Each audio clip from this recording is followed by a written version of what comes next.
सबसे बड़ा मिसकंसेप्शन ये है कि स्टेरॉयड लेने से कोई भी इजीली मैसिव फिजिक डेवलप कर लेगा। लेकिन सच ये है कि स्टेरॉयड सिर्फ एक टूल है, मैजिक पोशन नहीं। एनहांस लिफ्टर को भी वही हार्डकोर ट्रेनिंग करनी पड़ती है जो एक नेचुरल करता है।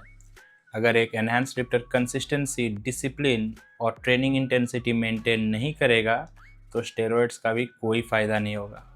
गियर का यूज़ करने का मतलब ये नहीं होता कि वो ट्रेनिंग और डाइट को इग्नोर कर सकता है। अगर सिर्फ गियर से फिजिक बिल्ड होती तो आजकल हर दूसरे बंदे का बल्कि और शेडेड फिजिक होता, क्योंकि आधे से ज़्यादा बंदे तो छुपा के स्टेरॉइड चला लेते हैं। ओरल्स और सार्म्स जो इतना इजीली अवेलेबल हो गया है लोकल और ऑनलाइन मार्केट में। कई लिफ्टर्स ये कहते हैं कि एनहांस एथलीट्स को फैट लॉस और मसल गेन में ईजी होता है, आसानी होती है। लेकिन सच ये है कि एनहांस लिफ्टर की डाइटिंग और ट्रेनिंग भी उतनी ही स्ट्रिक्ट होती है, बल्कि उससे ज़्यादा स्ट्रिक्ट होती है, because they are more focused.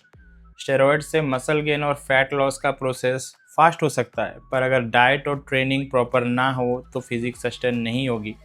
Enhance lifter को भी precise meal planning, cardio, supplementation maintain करना पड़ता है।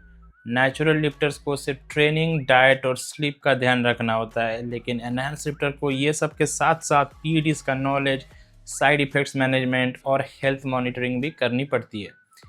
एनहांस लिफ्टर्स को ब्लड वर्क, ऑर्गन हेल्थ और लॉन्ग टर्म इम्पैक्ट का ध्यान रखना पड़ता है। पीईटीज के साथ हाई इंटेंसिटी ट्रेनिंग और स्ट्रेस को हैंडल करना और भी ज़्यादा टफ हो जाता है।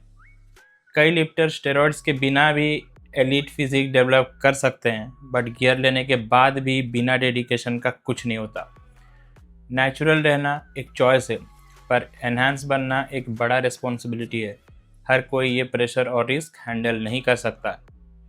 Enhance versus natural, stop the hate यार। सबसे इम्पोर्टेंट बात यह है कि दोनों कैटेगरीज के एथलीट्स अपनी जगह पे डेडिकेटेड हैं और दोनों के स्ट्रगल्स अलग हैं। नेचुरल लिफ्टर्स को ज़्यादा पेशेंस चाहिए क्योंकि उनका ग्रोथ स्लो होता है।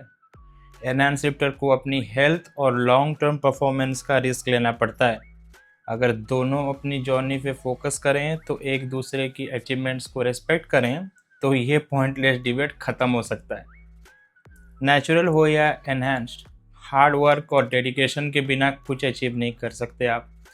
Stop comparing and start respecting. और हाँ, by the way, fake natural influencers और बॉडी बिल्डर्स का कोई इज्जत या रिस्पेक्ट नहीं होता।